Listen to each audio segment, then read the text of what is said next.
ጾም ማለት ሰውነትን ከሚፈልጋቸው ነገር ሁሉ መከልከል ማለት ሲሆን ለሥጋ የሚመቸውን ነገር መተው ማለት ነው። ጌታችን መጾም ሳያስፈልገው የጾመው በጾም መሳሪያነት ዲያብሎስን ድል ታደርጋላችሁ ሲለን ነው። ካልጾሙ ካልጸለዩ ሰይጣንን ድል ማድረግ እንደማይቻል ጌታ አስተምሮናል። ጾም ፊትን ወደ እግዚአብሔር ማቅናት እንደሆነ በሰብአ ነነዌ ታውቋል።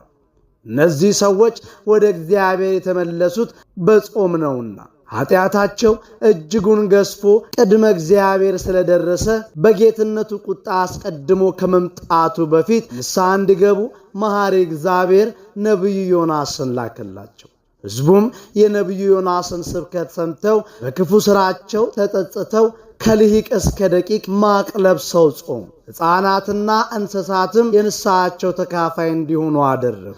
በዚህ ጊዜ የፍጥረት መዳን እንጂ መጥፋቱን የማይወድ እግዚአብሔር ቁጣውን በትዕግስት መዓቱን በምሕረት መልሶ በይቅርታ ጎበኛቸው፣ ከተቃጣው መቅሰፍትም አዳናቸው። ወደ እግዚአብሔር በጾም በጸሎት የሚመለሱ ድህነትን እንዳያገኙ ሁሉ ያልተመለሱ ደግሞ ጠፍተዋል። ለምሳሌ ሰብአ ሰዶም ገሞራ እንደ ነነዌ ሰዎች ወደ እግዚአብሔር ባለመመለሳቸው እሳት ከሰማይ ወርዶ አቃጥሎ አጥፍቷቸዋል።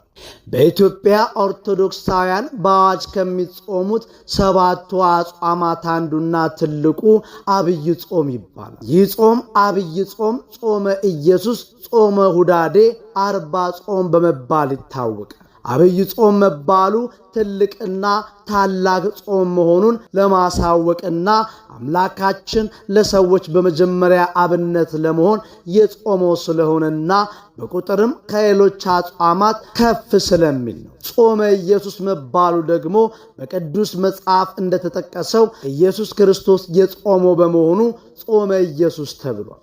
ጾመ ሁዳዴ መባሉ ሁዳድ ማለት ሰፊ የእርሻ ቦታ ማለት ሲሆን አብይ ጾምም የሥላሴ ልጅነት ያገኙ ክርስቲያኖች በሙሉ ሰፊና ትልቅ ወደ ሆነው ካገኙት የማያጡት ወደ መንግሥተ ሰማያት የሚያደርስ ሁሉም ምዕመን የሚጾመው ጾም በመሆኑ አባቶቻችን ጾመ ሁዳዴ ብለው ሰይመውታል።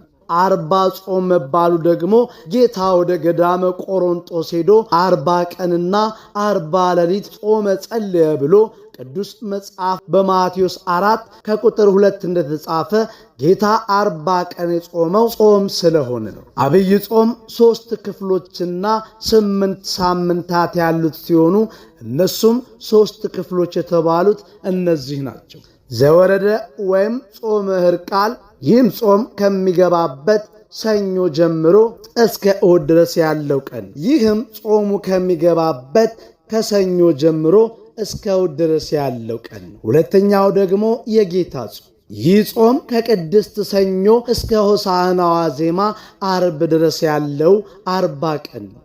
ሦስተኛው ሕማማት ነው። ይህም ጌታችን በአልዓዛር ቤት ለማዕድ ከተቀመጡበት የሆሳዕና ቅዳሜ ጀምሮ እስከ ቅዳሜ ስዑር ያለው መከራን የተቀበለበት 8 ቀን ሕማማት ነው። ይህም 7 ሲደመር 40 ሲደመር 8 ይሆናል 55 ቀን ማለት ነው። የአብይ ጾም 8 ሳምንታት አሉ።